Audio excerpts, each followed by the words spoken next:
이름 이상혁, 활동명 페이커, 생년월일 1996년 5월 7일, 올해로 25입니다. 오늘은 리그 오브 레전드의 정점에 선 남자 페이커에 대해서 알아보겠습니다.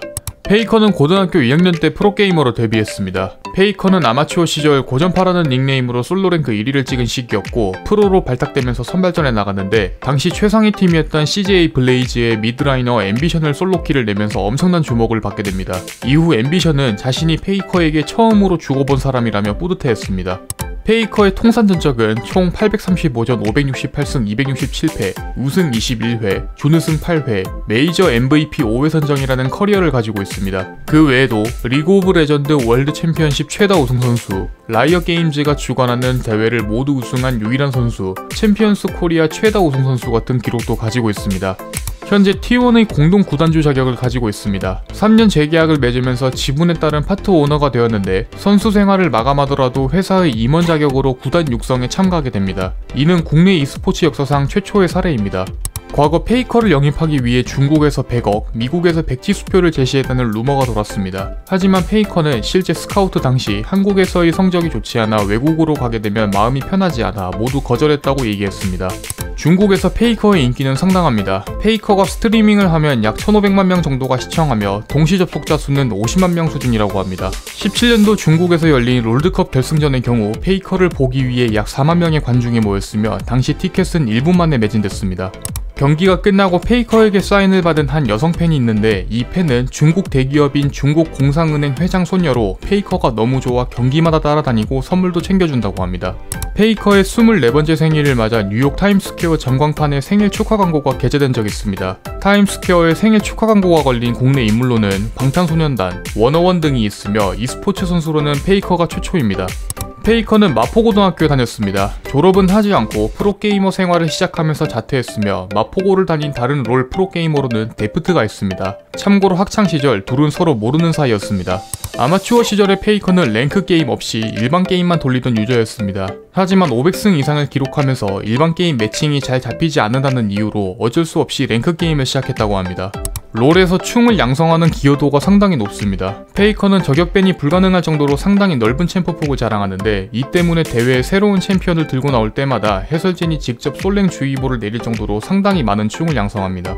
페이커의 연봉은 국내 프로 스포츠 선수 중 제일 높은 편입니다. 구체적인 액수는 밝혀진 적 없으며 2017년 기준 2대5의 연봉인 25억 원보다 높다고 공식 발표가 났는데 이는 광고 수익까지 합쳐 약 40에서 50억 원 정도로 추정됩니다. 페이커는 본인의 이상형으로 키가 크고 본인의 이야기를 잘 들어주는 사람으로 골랐으며 그 외에도 여러 가지가 있지만 본인보다 롤 잘하는 여자를 꼽았습니다. 2살 어린 남동생이 있습니다. 동생의 티어는 실버인데 주변 사람들에게 페이커 동생이라고 하면 실버 주제에 페이커 동생이라고 할 수 있냐면서 항상 극딜당한다고 합니다. 개인 방송에서 상대 챔피언의 킬각을 보았을 때 주로 쓰는 말로 자바쪼를 외치고 상대방을 그대로 잡습니다. 이 때문에 자바쪼 모음이 따로 만들어질 정도며 페이커가 잡고 싶으면 킬각이라는 유행어도 생겼습니다. 9시 뉴스에 출연한 적이 있습니다. 보통 인터뷰에 출연하면 이름과 직업을 써놓는데 본명 옆에 직업이 페이커라고 적혀 있습니다. 페이커는 데뷔 전 기초생활 수급자 가정이었습니다. 하지만 평소에 돈을 많이 쓰는 성격은 아니었으며 친구들과 PC방에 가고 싶으면 버스비를 아껴서 갔다고 합니다. 페이커는 어렸을 때부터 할머니와 같이 지냈습니다. 할머니는 페이커의 연습 게임 때도 새벽 4시까지 밤을 새 정도로 응원해주시는 편이며 뒤에서 페이커에게 직접 훈수도 둔다고 합니다. 페이커의 할머니는 어지간한 미드 챔프의 이름과 스킬명을 다 안다고 합니다. 페이커는 대회나 솔랭을 통틀어 스킨을 사용하지 않는 것으로 유명합니다. 하지만 유일하게 돈을 주고 산 스킨은 서리여왕 잔나였는데 그 이유는 시즌2 당시 대세 서포터가 잔나였고 기본 스킨을 쓰면 욕먹을까봐 돈 주고 샀다고 합니다.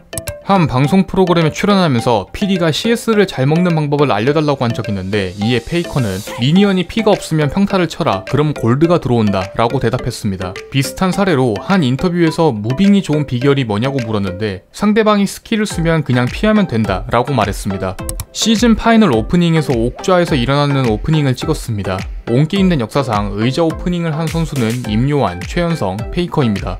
개인 방송 중 한 번에 323만원의 후원을 받았는데 리액션이 와우 감사합니다 라고 무미건조하게 말했습니다. 리액션이 끝나고 바로 이어서 100만원 후원도 터졌는데 대포 미니언을 놓쳤다면서 아쉬워했습니다.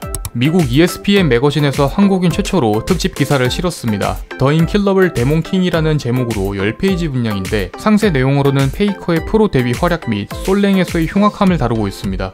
2017년 SKT와 삼성의 롤드컵 결승전에 패배하면서 눈물을 보였습니다. 경기가 끝난 뒤 페이커는 고개를 숙이며 오열했고 페이커의 우는 모습을 본 중국 팬들은 페이커의 이름을 외쳤습니다. 당시 페이커의 눈물은 엄청난 화제가 되면서 네이버와 중국 웨이보의 실시간 검색을 장악했습니다. 페이커는 메모리 브랜드인 클레브와 콜라보 광고를 찍은 적이 있습니다. 광고 속 대사로는 "불 좀 꺼줄래? 내 름 좀 보게" 라고 얘기했는데 촬영 후 흑역사가 될 것 같아서 한 번도 본 적이 없다고 합니다. 수많은 해설가와 선수들이 페이커에 대한 평가를 했는데요. 다음과 같습니다. "나보다 롤 잘하는 사람은 페이커뿐이다. 페이커는 신이다. SKT를 이겼지만 페이커에겐 도저히 이길 수 없었다. 신은 피를 흘릴지언정 죽지 않는다. 페이커는 e스포츠의 마이클 조던 같은 존재가 됐다. 자기 자신을 증명하기 위해서는 페이커를 이겨야 한다. 나를 북미의 페이커라고 불러주는 그 이상의 칭찬은 없다. 신은 평가 대상이 될 수 없다. 내가 벽을 느낀 선수는 13년도 페이커밖에 없다. 그 이후로는 아무도 없다. 페이커에게 졌던 장면은 그만 보고 싶다." 지금까지 리그 오브 레전드 프로게이머인 페이커에 대해서 알아보았습니다. 여러분이 궁금한 인물이 있다면 댓글로 달아주시기 바랍니다. 공시생 제이군 채널을 구독하시면 더 많은 인물 정보에 대해서 확인하실 수 있습니다. 시청해주셔서 감사합니다.